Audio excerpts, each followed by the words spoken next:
Have you ever really thought about what a government is? Today, we're going to dive into three Latin American countries, that's Mexico, Cuba, and Brazil, to see how they tackle one of the biggest questions of all.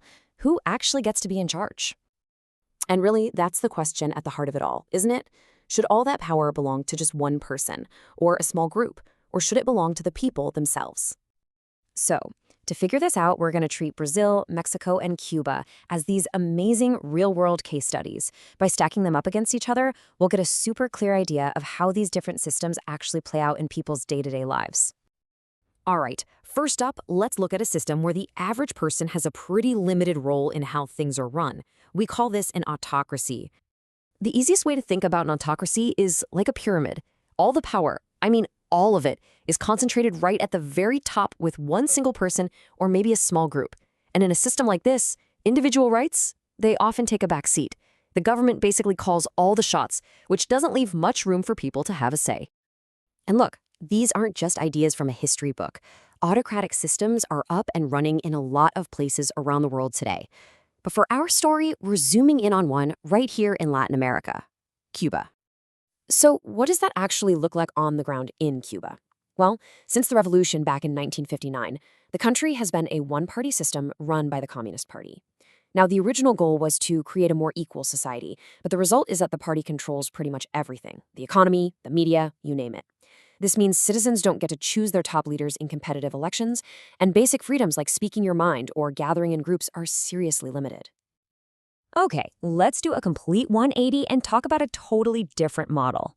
This is one that's built from the ground up, where all the power really starts with the people. The core idea of a democracy is actually pretty simple, but it's also revolutionary. It's that the people rule. And how do they do that? Well, they do it at the ballot box, by voting in free and fair elections. That's the main way they keep their leaders accountable. But here's the thing. Not all democracies are the same. There's a big fork in the road when it comes to one crucial detail. How exactly do you pick the person in charge? We're going to focus on the two big ones, presidential and parliamentary. And the main difference, the thing that really sets them apart, is this. In a presidential system, you, the citizen, vote directly for your leader. But in a parliamentary system, you vote for the legislator, the lawmakers, and then they turn around and pick the leader from their own ranks. So you can see it right here. In a presidential system, it's like two separate paths. One vote for the leader, another for the lawmakers. But the parliamentary system is more like a chain reaction. The citizens' vote kicks off a process where the legislature then makes the final choice for leader. Okay, so let's see this presidential system in action.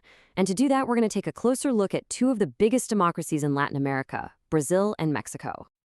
Wow, check out this building. This is Brazil's National Congress. It's basically the nerve center of their government. This is where all the representatives that the people voted for come together to actually write the country's laws. Now, here's something really interesting about Brazil. Voting is mandatory for most adults. It's not just a right, it's a requirement. This means they get incredibly high participation from the public. And in this system, people vote directly for their president every 4 years. And they have tons of different political parties to choose from, which really reflects just how diverse the country is. Of course, trying to manage that sometimes chaotic political scene, well, that's one of the big challenges for Brazilian democracy. All right, let's hop over to Mexico now. And you'll see their legislature is in an equally impressive building. And as we're about to find out, their democratic system has a lot of things in common with Brazil's. So on the surface, Mexico's system looks a lot like Brazil's, right? Citizens directly elect their president, voting is mandatory, and a constitution is there to protect their rights. But here's a key difference. Presidents serve one single 6-year term, and that's it. No re-election. This rule is actually a direct result of their history, when a single political party ran the country for over 70 years. It's specifically designed to stop too much power from ending up in one person's hands for too long. So, we've looked at 3 different countries with 3 really different ways of doing things. Let's pull it all together now and put them side by side to see what all these differences really mean for the people who live there. And this table just makes it crystal clear, doesn't it? On one side, you've got Cuba, where a single party holds all the power. But then you look at Brazil and Mexico, and it's a completely different world. Power comes from the people. They use that power in elections with lots of competing parties, and their basic freedoms are locked in by a constitution. At the end of the day, what kind of government a country has isn't just some abstract idea. It has a real direct impact on your life. It literally determines how much power you have to shape the future of your own country. And that leaves us with one final big question to chew on. Can any government truly promise security, freedom, and equality, and actually deliver on all three at the same time? Or is there always some kind of trade-off? It's a question that honestly countries all over the world are still wrestling with.